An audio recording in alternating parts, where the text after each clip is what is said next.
Yes, tubaha ikaze nanone kuri Mr Today TV. Uyu ni wa mwanya tugenda tubagezaho amakuru agenda acaracara hirya no hino ku mbuga nkoranyambaga waba utabonye. Nkuko mubireba hano muri screen zanyu cyangwa kuri telefoni zanyu, uyu ni umwana w'umukobwa w'imyaka 17 wari uri mu modoka ari gusambanywa n'umwarimu umwigisha mu mwaka w'amashuri yisumbuye mu wa gatatu. Ngira ngo batunguwe, ariko ibibona ntago ari filimi, ibibona ntago ari editing, ibi ngibona nta nubwo ari AI. Ibi ni ibintu byabayeho koko by'umwarimu wafashe ku ngufu umunyeshuri yigisha akabikorera mu modoka mu gihugu cya Cote d'Ivoire. Mbere gatoya ntarakwinjiza muri iyi nkuru, reka mbanze nshimire buri umwe wese wakoze subscribe kuri uno muyoboro wa YouTube channel. Iyi ni YouTube channel ni iyanyu, ni iy'abanyarwanda, ni iyawe, kandi uzaza uyisangaho ibintu bigiye bitandukanye kandi byiza byunze ubwenge binacukumbuye. Ubundi twagiye twumva ababyeyi benshi bohereza abana ku mashuri babo, ariko bakagenda babwira ngo bana bacu mujye mwirinda kandi mugirire impungenge buri umwe wese. Ibi cyane cyane byabwirwaga abana b'abakobwa babiga nko mu kigo kitarimo umuhungu n'umwe, akabwira ati bana bacu mujye mugira impungenge z'abarimu banabigisha, kuko nawe yagufatirana kugira ngo akugire imbata cyangwa kugira ngo akwereke uburyo ki azaza guha amanota y'ubuntu. Ariko ibi abarimu bakabihakana bivuye inyuma.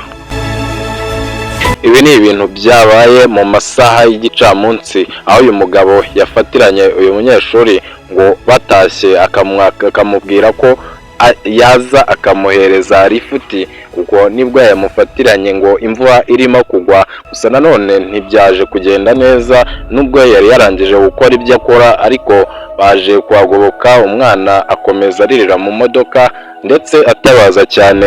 Hakurya haturuka umugabo araza areba icyabaye muri iyo modoka, nibwo yasanze ari uyu mukozi w'ibibi, uyu munyabyaha wafatiranye akana k'imyaka 17 karimo gataka cyane bati ndapfuye mama we, papa ndapfuye. Yaje guhita amufata video ndetse aramufotora, nibwo yaje kuyipostinga, ariko iyi foto byarangiye ino foto icicikanye ku mbuga nkoranyambaga. Igiteye agahinda nuko bamwe mu bazi uno mwarimu bakekaga yuko uyu mwarimu yaba afite n'indwara ya sida, akaba yashobora kuba yayimwanduje, kuko basanze ngo yari arimo ava cyane kubera ko bwari ubwa mbere yarakorewe ibi ngibi. Gusa nubwo nifuza ko turi butinde kuri iki kiganiro, ariko ndagira ngo ubwire ngo we mubyeyi ushobora kohereza umwana hirya iriya ukamwohereza ahantu kure utekereza ko ngari bwo agiye kubaho neza, ngo umurinze ng'abahungu mujyanye mu kigo cy'abakobwa gusa. Ndagira ngo ubwire ko ibi bibaho rwose cyane, kandi abarimu bagenda bafatirana abakobwa cyane bakaba babasambanyiriza mu marodi baba bacumbitsemo aho ngaho mu kigo. Ibi rwose bibaho cyane. Ntukibwire yuko umwana ngo niba umwohereje mu kigo kitabamo abahungu ngo ari ukumurinda. Ibi ngibi ndagira ngo ubwire ko wibeshye cyane, kuko n'abarimu bagenda bibakorera ibyo bitoroshye. Ubu tuvugana ushobora kwibaza icyo bakoreye uno mwarimu wafashe kano kana ku ngufu. Ubu tuvugana ari mu nzego zitari ze z'umutekano, harimo araryozwa ibyo yakoze, cyane cyane ko babanje no kujya kumupimisha basanga uyu mugabo abana n'ubwandu bwa sida, ariko ku bw'amahirwe basanga uyu mwana w'umukobwa nta kibazo na kimwe afite. Abandi bati azasubizwa gupimishwa, kubera ko bakimara gukora ibi biteye isoni ntago ubwo bwandu bushobora guhita bugaragara. Si muri Cote d'Ivoire gusa ibi byumvikanye, cyane cyane ko no mu gihugu cya Uganda naho haje kumvikana umwana w'umukobwa nawe wasambanyijwe n'umwarimu wamwigishaga mu kigo mu masaha y'isa 12, mu gihe baba bagiye gukaraba agahita amusanga muri dushe nawe agahita amufatiramo. Ibi nabyo byaravuzwe cyane 2020, ngira ngo murabyibuka.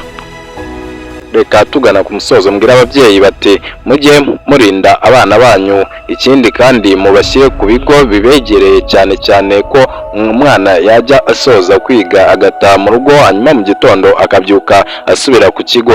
Namwe basore kandi ndagira ngo mbabwire ngo mujye nyamureka mwirinde kwangiza abana b'abandi, mwirinde kwangiza ubuzima bw'abana b'abandi kubera ko leta iri hanze hano ibibareba kandi uzabihanirwa ubiryozwe.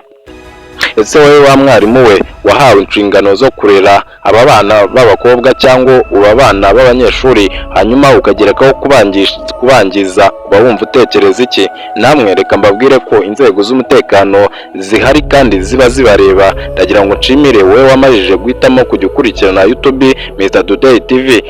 Ndagushimiye cyane, reka tugane ku musozo duhurire mu kindi kiganiro kiri imbere. Nakagaruka, nge nitwa Mr Kira, aha ni kuri Mr Today TV.